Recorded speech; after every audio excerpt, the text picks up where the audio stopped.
আসসালামু আলাইকুম প্রিয় ভিউয়ার্স, আশা করি সকলেই ভালো আছেন। শুরু করতেছি মহান আল্লাহর নামে, যিনি পরম করুণাময় অসীম দয়ালু। তোমরা ইউটিউবের থাম্বনেল দেখে বুঝে গেছো যে আমি আজকে 10 থেকে 15টি ফেসবুক বিজনেস পেজ সম্পর্কে টিপস দিব, যে টিপসগুলো মানলে তোমাদের পেজের ফলোয়ার পর পেজ ইনক্রিজ হবে এবং ভিডিও ভিউ হবে। বন্ধুরা, অনেকেই বলে যে আমি কেন সাবস্ক্রাইব করতে বলি না। আমি চিন্তা করি যে তোমাদের যদি আমার ভিডিও প্রয়োজন হয় তোমরা সার্চ করে দেখবে, আর যদি দু একবার দেখো ইউটিউব অটোমেটিক রিকমেন্ড করবে। আর যদি আমার ভিডিও না দেখো 2-3 দিন ইউটিউব রিকমেন্ড করার পর তারপর রিকমেন্ড করবেন, আমার ভিডিও সাবস্ক্রাইব করা থাকলেও আর দেখবে না, সেজন্য আমি সাবস্ক্রাইব করতে বলি না। ভিউয়ার্স, শেষের দিক দিয়ে আমি কয়েকটি দারুণ টিপস দিব যেগুলো মানলে আরও বেশি ভিউ হবে। তাহলে সর্বপ্রথম যে টিপসটি সেটি হলো, আমরা আগে আমাদের পেজে যাব।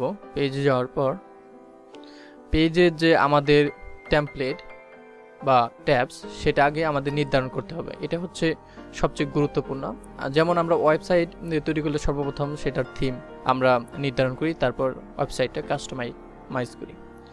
এরকমভাবে আমরা আমাদের পেজ এর আগে থিমটা সিলেক্ট করতে হবে, টেমপ্লেটটা সিলেক্ট করতে হবে। আমরা টেমপ্লেটটা কই থেকে সিলেক্ট করব আমি দেখাচ্ছি। মোড়ে যাব, মোড় থেকে এডিট ট্যাবে গেলে আমরা এখানে দেখতে পারবো যে আমাদের কতগুলা ট্যাব আছে, অথবা আমরা যাইতে পারি সেটিং থেকে টেমপ্লেট অ্যান্ড ট্যাব, এখান থেকে আমরা যাইতে পারি।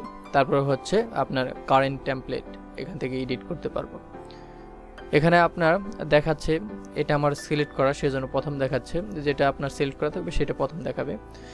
ভিডিও পেজ, তারপর বিজনেস, ভ্যানুস, নন প্রফিট, তারপরে politician, service, public figure, restaurant and cafe, shopping, standard, এই কয়েকটি টেমপ্লেট আছে। এর মধ্যে যেটা আপনার অনুযায়ী পড়ে, বিজনেস থাকলে বিজনেস করবেন, আপনি যদি একজন পলিটিশিয়ান হন পলিটিশিয়ান দেবেন, আর যদি আপনার রেস্টুরেন্ট থাকে, ক্যাফ থাকে, তাহলে এটা সিলেক্ট করবেন। আপনি যদি পাবলিক ফিগার হন এটা সিলেক্ট করবেন।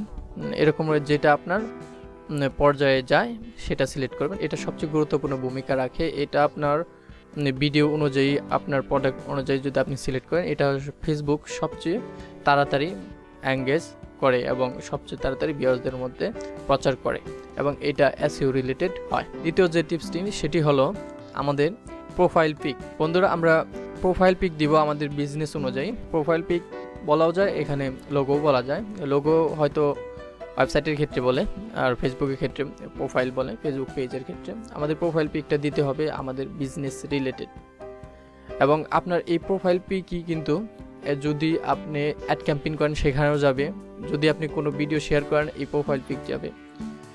মানে এসইওর ক্ষেত্রে একটা গুরুত্বপূর্ণ ভূমিকা রাখে একটি প্রোফাইল পিক। তৃতীয় নাম্বার যেটি হচ্ছে আপনার একটি কভার ফটো।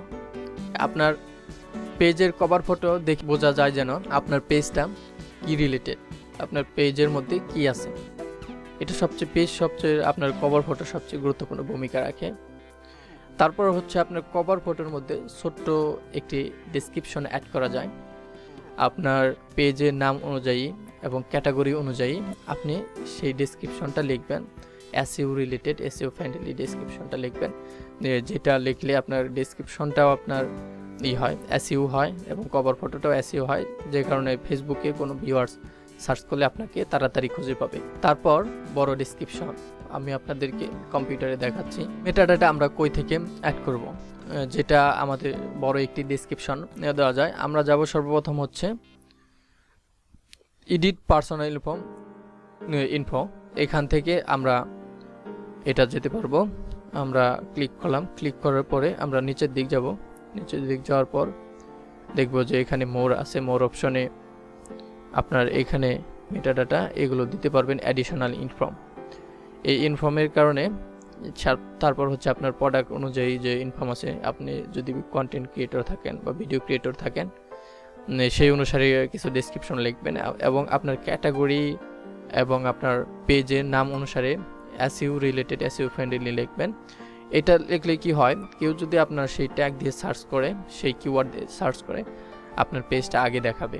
তারপর যে কাজটি করলে অপটিমাইজ হয় সেটা হচ্ছে আমাদের ওয়েবসাইট ইউআরএল যোগ করতে হবে। ওয়েবসাইট ইউআরএল আমরা কই থেকে যোগ করব, আমি কম্পিউটার স্ক্রিনে দেখাচ্ছি আপনাদেরকে। আমরা এখান থেকে যাব হচ্ছে এডিট পেজ ইনফো। যাওয়ার পর এই যে এখান থেকে আমাদের ওয়েবসাইট ইউআরএলটা আমরা যোগ করে দেব।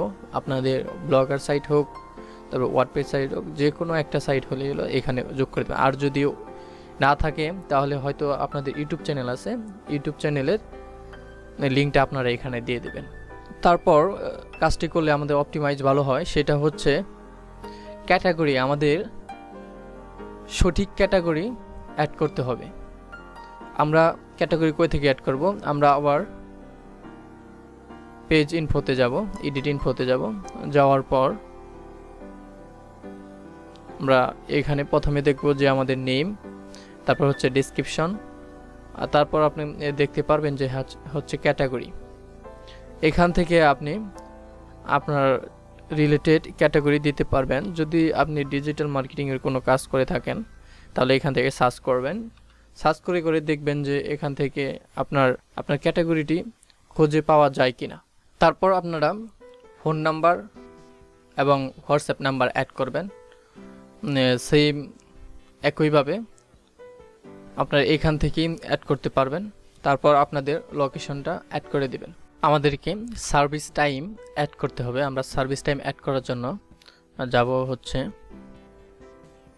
Edit profile inform. এখান থেকে আমাদের সার্ভিস টাইম অ্যাড করে দিতে হবে। এখানে আওয়ার দেওয়া আছে, আপনি ভিন্নভাবে দিতে পারবেন। এখানে অলওয়েজ ওপেন এটা যদি দেন তাহলে ভালো। আর যদি আপনি এখানে নট দেন, কোন টাইম দিতে চাইতেছেন এখান থেকে সিলেক্ট করবেন যে মানডে কত ঘন্টা সময় দেবেন, বা কয়টায় ওপেন করবেন, কয়টায় ক্লোজ করবেন। এভাবে সপ্তাহের পুরো টাইমটা আপনারা দিয়ে দিতে পারবেন। আর যদি এটা না দেন তাহলে আপনারা অলওয়েজ ওপেন এটা দিয়ে দিতে পারবেন। তারপর আমরা যে সেটিংটি দেখাবো, সেটিংটি হচ্ছে রিভিউ ট্যাব।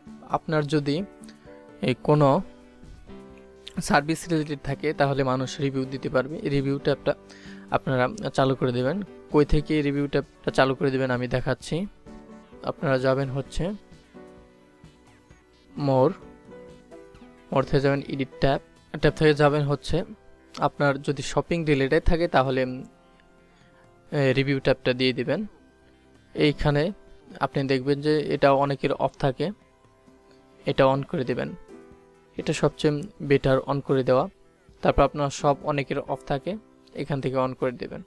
যদি আপনি কোনো অফার দিয়ে থাকেন অফ থাকে অন করে দিবেন। তাহলে আপনার রিভিউ ট্যাবটা থাকলে অনেকে রিভিউ দেখে আপনার এখান থেকে প্রোডাক্ট ক্রয় করতে পারবে, যদি আপনার পেজটা যদি শপিং রিলেটেড হয়। যে কোনো একটা পোস্ট আমরা পিন করে রাখবো। পিন করে রাখলে আমাদের যে পোস্টটা সবচেয়ে বেশি এঙ্গেজ হয়েছে, সবচেয়ে ভালো, সেই পোস্টটা আমরা পিন করে রাখবো। আপনারা দেখতেছেন যে এই পোস্টটা আমার পিন করা। এভাবে আপনি পিন করে রাখতে পারেন চাইলে। অটো রিপ্লাই সেট করে দিতে পারি। কেউ যদি মেসেজ করে সঙ্গে সঙ্গে একটি অটো রিপ্লাই যাবে। সেখানে আপনার যদি ওয়েবসাইট থাকে সেই লিঙ্কটাও অটো রিপ্লাই দিতে পারবেন, কিংবা আপনার যদি ইউটিউব চ্যানেল থাকে সেই লিঙ্কটাও অটো রিপ্লাই আপনি অ্যাড করে দিতে পারবেন। তাহলে আমরা স্ক্রিনে দেখি কিভাবে অটো রিপ্লাই করার জন্য। আমরা সর্বপ্রথম যাব আমাদের পেজের সেটিংয়ে। এখান থেকে পাশ থেকে আমরা সেটিং খুঁজব। আমরা সেটিংয়ে যাব সর্বপ্রথম। সেটিংয়ে যাওয়ার পর আমরা যাব হচ্ছে মেসেজ। আপনারা দেখতে পারতেছেন এই যে এখানে মেসেজিংয়ে যাব। আর যাওয়ার পরে এখান থেকে আমরা নিচে যাব। এখানে দেখব যে গেট সেটিং।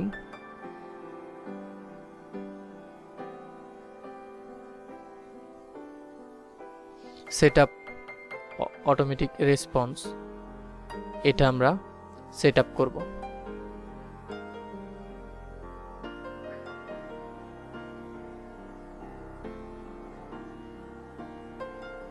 এখান থেকে আমরা ইনস্টাগ্রামেও এটা দিতে পারি, আমরা মেসেঞ্জারও দিতে পারি। আমরা মেসেঞ্জারে দিব। এখান থেকে এই মেসেজটা আপনার যাবে, এটা আমরা এডিট করে দেব আমাদের মতো করে। এতটুকু কাইটে দিব। এখানে আমাদের ইচ্ছা করলে এখানে আমাদের ইউটিউব লিঙ্ক দিতে পারি, কিংবা কোনো ভিডিও লিঙ্ক দিতে পারি, কিংবা আমাদের ওয়েবসাইট লিঙ্ক দিয়ে এটা সেভ চেঞ্জে আমরা দিয়ে দিব। সাকসেসফুল হয়ে গেছে। এটা করলে আমার কেউ যদি মেসেজ করে হাই কিংবা কোনো কিছু লেখে, আমাদের ঠিক এই মেসেজটাই যাবে। এখানে আমরা যে মেসেজটা লিখে দেব। তারপর যে টিপসটি আমি দেব সেটা হচ্ছে আপনার পেজের প্রোফাইলের পাশে যে ফলোটা থাকে এটা আপনারা অ্যাড করে দেবেন। এখানে আপনার কন্টাক্ট থাকে, তারপর ভিউয়ার্স থাকে, হোয়াটসঅ্যাপ মেসেজ থাকে, মেসেঞ্জার থাকে। এখানে আপনারা ফলো বাটনটা অ্যাড করে দেবেন যাতে সবাই এসে আপনাকে প্রথমে আগে ফলো করতে পারে। তারপর বন্ধুরা যারা মোটামুটি একটু অ্যাডভান্স তারা আমি বলবো যে আপনারা ক্রিয়েটর স্টুডিও ইউজ করবেন, কারণ ক্রিয়েটর স্টুডিও ইউজ করলে আপনার সেখান থেকে আপনার অডিয়েন্সটা কই থেকে আসতেছে, কোন দেশ থেকে, কী ল্যাঙ্গুয়েজ, সব কিছু আপনি যাচাই করতে পারবেন। তারপর হচ্ছে আপনার প্লে লিস্ট অ্যাড করবেন। ক্রিয়েটর স্টুডিওতে যাওয়ার পর ওইখান থেকে প্লে লিস্ট অ্যাড করবেন। আপনার ক্রিয়েটর স্টুডিও কই থেকে খুঁজে পাবেন আমি কম্পিউটারে দেখাচ্ছি। আপনারা যাবেন হচ্ছে সর্বপ্রথম পেজে যাওয়ার পর আপনারা যাবেন হচ্ছে ম্যানেজ পেজ থেকে আপনারা খুঁজে পাবেন হচ্ছে ক্রিয়েটর স্টুডিও। এই যে এখান থেকে ক্রিয়েটর স্টুডিও যাবেন। এখান থেকে আপনি আপনার পেজের সব কিছু করতে পারবেন। এই ক্রিয়েটর স্টুডিও নিয়ে কিভাবে ভিডিও পোস্ট করতে হয়, ক্রিয়েটর স্টুডিও আমার ভিডিও আছে, আমি ডিসক্রিপশনে দিয়ে দিব অথবা আই বাটনে দিয়ে দিব, আপনারা দেখবেন। এবং ক্রিয়েটর স্টুডিওর সমস্ত সেটিং সম্পর্কে যদি জানতে চান তাহলে আমার আরেকটি ভিডিও আছে, সেটা আমি ডিসক্রিপশনে দিয়ে দিব, আপনারা দেখে নেবেন। এখান থেকে আপনি সব কিছু ম্যানেজ করতে পারবেন। বিহার সর্বশেষ যে টিপসটা দিব তোমাদেরকে সেটা হচ্ছে, তোমরা যখন নতুন কোনো পেজ তৈরি করবে, তোমাদের নিজেদের কন্টেন্ট যদি থাকে, যদি প্রতিদিন আপলোড করতে পারো ভালো, আর যদি না পারো, যারা নতুন তাদের ক্ষেত্রে আমি বলছি যে মনিটাইজ হয় নাই কিংবা 1000 ফলোয়ার হয় নাই, তোমরা ভিডিও প্রতিদিন আপলোড করো না করো, তোমাদের নিজস্ব ভিডিও তাহলেও তোমরা একটি করে ভিডিও আপাতত তোমাদের পেজ রিলেটেড একটি করে ভিডিও তোমরা শেয়ার করতে পারো। শেয়ার করলেও তোমাদের এখানে ফলোয়ার ইনক্রিজ হয় এবং ভিউ হয়, মানে পেজটা সচল থাকে এবং পেজটাতে ফেসবুক অ্যালগোরিদম রিচ করায় সবচেয়ে বেশি। আজকের ভিডিও এ পর্যন্তই। আশা করি এই টিপসগুলো মেনে চললে তোমাদের পেজে এর ফলোয়ার এবং ভিউ বাড়বে। আমি ফেসবুক মার্কেটিংয়ের একটি কোর্স রিলিজ করব। তোমরা যদি কেউ ফেসবুক মার্কেটিংয়ের কোর্স করতে চাও তাহলে আমার ডেসক্রিপশনে লিঙ্কটি পেয়ে যাবে, আর তোমরা এটা সম্পূর্ণ ফ্রিতে পাবে। আজকে ভিডিও পর্যন্তই। আসসালামু আলাইকুম।